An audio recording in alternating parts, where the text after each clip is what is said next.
नमस्कार मित्रों, जय माता दी। स्वागत है आप सभी का हमारे YouTube चैनल में। तो मकर राशि वालों, अगले 24 घंटे 29 जून 2022, हे भगवान, ये कैसा अनर्थ है। उम्मीद का आखिरी चिराग बुझने वाला है। जीवन में शोक की लहर आने वाली है। आखिर इतनी परेशानियां एक साथ क्या हुआ है? कौन सी गलतियां आप कर रहे हैं? क्या करने से बचना चाहिए? ये सब इस वीडियो में बताने वाले हैं। वीडियो बहुत ही महत्वपूर्ण है। महत्वपूर्ण ग्रह गोचर के आधार पर बनाई गई है। अनुरोध है दोस्तों आपसे इसे शुरू से लेकर अंत तक जरूर देखें।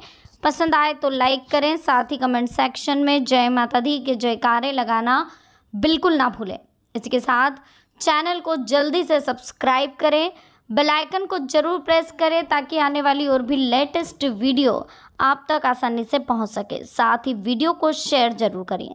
शुरुआत करेंगे हर हर महादेव का नाम लेकर। तो मकर राशि वालों, दोस्तों आज हम बात करने वाले हैं आपसे 29 जून 2022 के बारे में।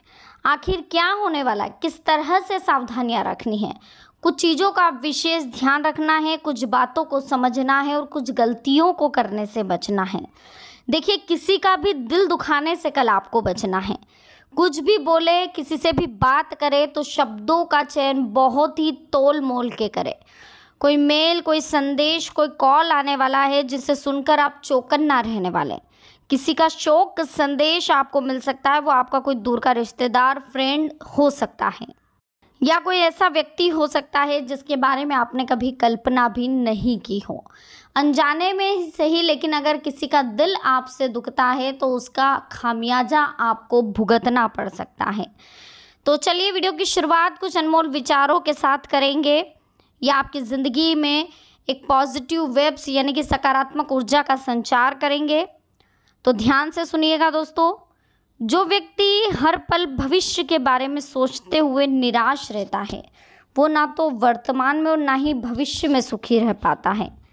सुखी, सफल और शांत रहने के लिए ज़रूरी है कि हम वर्तमान पर पूरा ध्यान लगाएं। जो लोग पिछली बातों में खोए रहते हैं या भविष्य के बारे में सोचते रहते हैं, वे अपना वर्तमान खराब करते रहते हैं।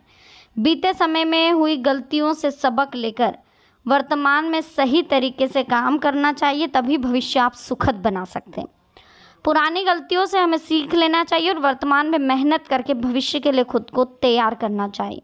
हम भविष्य में जो कुछ पाना चाहते हैं उसके लिए हमें आज से ही दौड़ लगाना शुरू कर देनी चाहिए। खड़े रहकर हम अपने लक्ष्य पूरे नहीं कर सकते, हमें दौड़ना होगा। भविष्य से हमारी जो भी उम्मीदें हैं वे तभी पूरी होगी जब हम उन उम्मीदों के लिए खुद को योग्य बनाएंगे। अगर हम अच्छे भविष्य के बारे में सोचते हैं तो ये ठीक है, लेकिन भविष्य की चिंता नहीं करनी चाहिए। हमेशा सकारात्मक रहना चाहिए।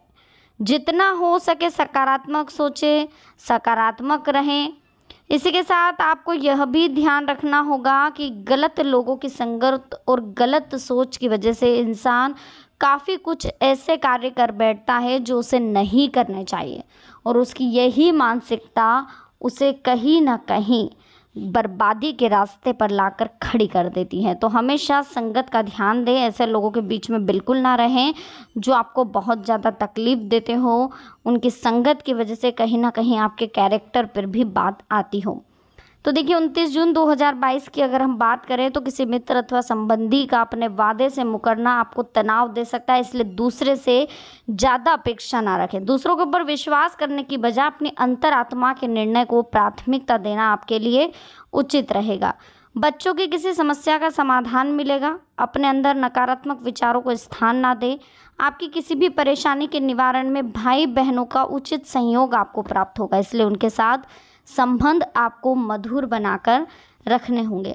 अपने पर्सनल कार्यों पर अधिक ध्यान दें। अपने बारे में सोचें, अपने लिए काम करें।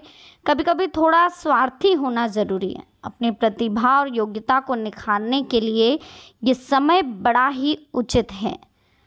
किसी नज़दीकी मित्र अथवा रिश्तेदार से छोटी सी बात को लेकर अनबन हो सकती है, जिसका नकारात्मक असर आपके परिवार पर पड़ेगा, इसलिए धैर्य और शांति बनाकर रखें। जितना हो सके बहस करने से दूर रहें।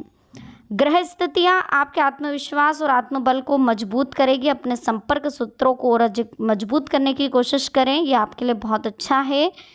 ये समय जो है आलस और सुस्ती को त्याग कर अपनी एनर्जी को बनाए रखने का है, क्योंकि ज़्यादा अगर कार्यभार आप पर पड़ रहा है तो उस वजह से कहीं ना कहीं आलस और सुस्ती भी आ सकती है। कभी कभी ओवर कॉन्फिडेंस होना आपके लिए थोड़ा नुकसानदायक हो सकता है, जिससे आपके सामाजिक व पारिवारिक संबंध खराब भी हो सकते हैं। आपका शक्की स्वभाव आपके और परिवार के लिए समस्याएं उत्पन्न कर सकता है। डाउटफुल होना, हर वक्त हर किसी पे डाउट करना, ये नेगेटिविटी का एक हिस्सा है। आप सोचते कि मैं पॉजिटिव हूँ, लेकिन हर वक्त आप हर दूसरे इंसान को गलत समझ रहे हैं, तो ये भी कहीं ना कहीं एक नेगेटिविटी है। वक्त के अनुसार खुद में आपको बदलाव लाना पड़ेगा, खुद में चेंज करना पड़ेगा।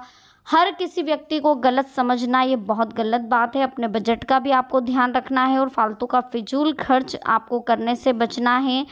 व्यवसायिक कार्य प्रणाली को और गतिविधियों को किसी के भी समक्ष शेयर ना करें, गुप्त रखें।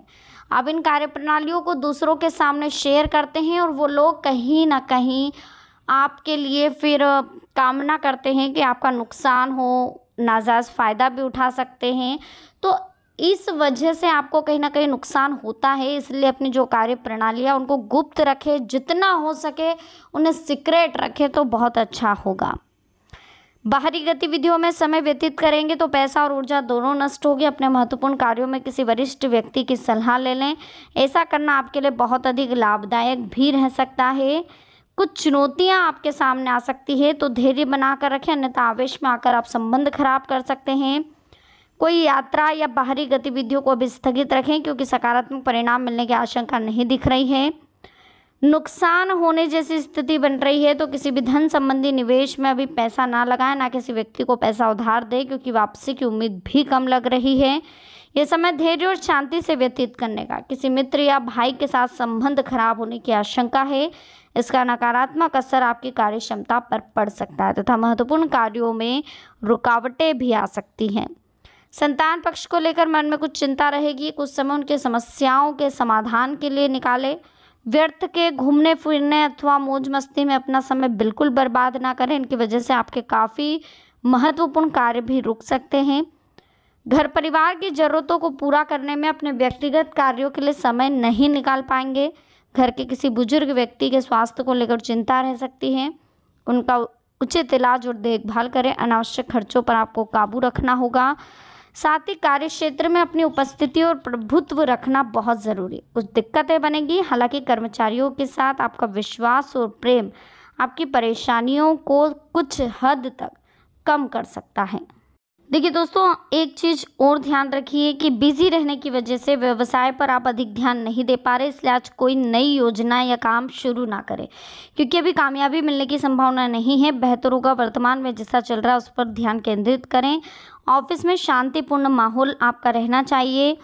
व्यवसाय में अत्यधिक कार्यभार की वजह से अतिरिक्त समय आपको देना पड़ सकता है, हालांकि कर्मचारियों के सहयोग से कार्य सुचारू रूप से संपन्न होंगे।